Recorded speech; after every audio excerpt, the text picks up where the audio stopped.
नमस्कार दोस्तों, मैं हूँ राहुल और आप देख रहे हैं रेल जर्नी विद राहुल। दोस्तों, मेरे एक व्यूअर ने ये जानना चाहा है कि लोको पायलट का सिलेक्शन कैसे होता है और उनको ट्रेनिंग कहाँ दी जाती है। इसके ऊपर एक वीडियो बनाइए। तो दोस्तों, आज इस वीडियो में हम जानेंगे कि इंडियन रेलवे में ट्रेन लोको पायलट कैसे बने और इनका सिलेक्शन कैसे होता है। तो दोस्तों, चलिए इन सारी चीज़ों के बारे में डिटेल में जानते हैं।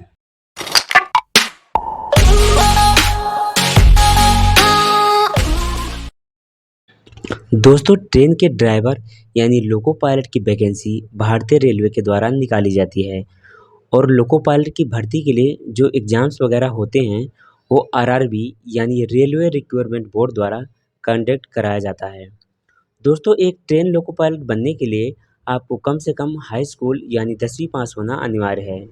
इसके साथ ही आपके पास बीटेक, आईटीआई या डिप्लोमा में से किसी भी एक टेक्निकल डिग्री का होना अनिवार्य है और अप्लाई करने वाले कैंडिडेट की उम्र 18 से 28 वर्ष के बीच होनी चाहिए।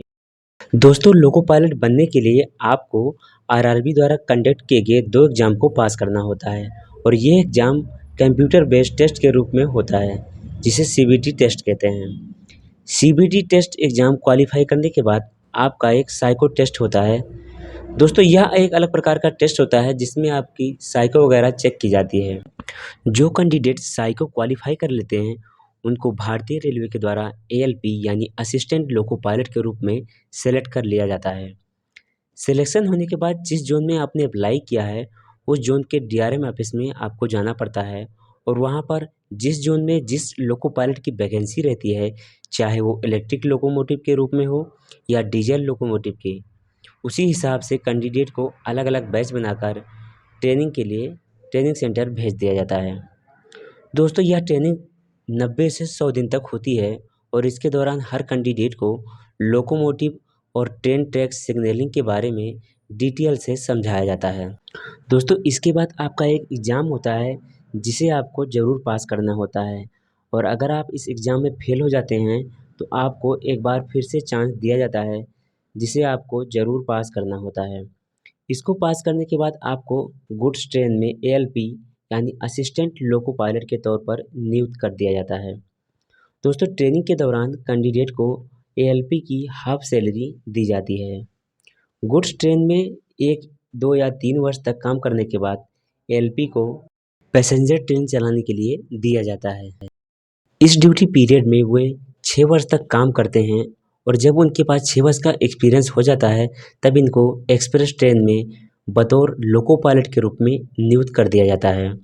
इसी तरह एक्सप्रेस ट्रेन में 8 से 10 वर्ष तक, इसके बाद सुपरफास्ट ट्रेन में जब इनके पास 10-15 वर्ष का एक बेहतर अनुभव हो जाता है, तब इन्हें प्रीमियम ट्रेनों जैसे राजधानी, शताब्दी ट्रेनों में लोको पायलट के रूप में अपग्रेड किया जाता है।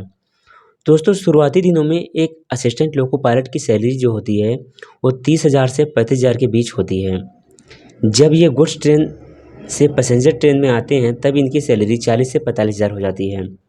पैसेंजर ट्रेन से एक्सप्रेस या सुपरफास्ट ट्रेन तक इनकी सैलरी 60 से 70,000 के बीच होती है और जब इनके पास एक बेहतर अनुभव हो जाता है और ये राजधानी, शताब्दी जैसी ट्रेनों को चलाने लगते हैं, तब इनकी सैलरी 1,40,000 से 1,50,000 तक हो जाती है। दोस्तों, इसके अलावा ट्रेन के ड्राइवर को डीए, एचआरए भी मिलते हैं और इसके अलावा उनको कई सारे अलाउंस भी दिए जाते हैं।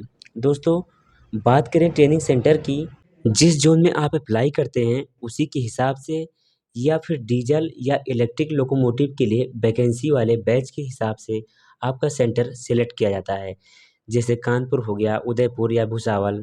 दोस्तों, उम्मीद करता हूँ कि अब आप ट्रेन लोको पायलट बनने और उसके सिलेक्शन के प्रोसेस को अच्छी तरह से समझ गए होंगे।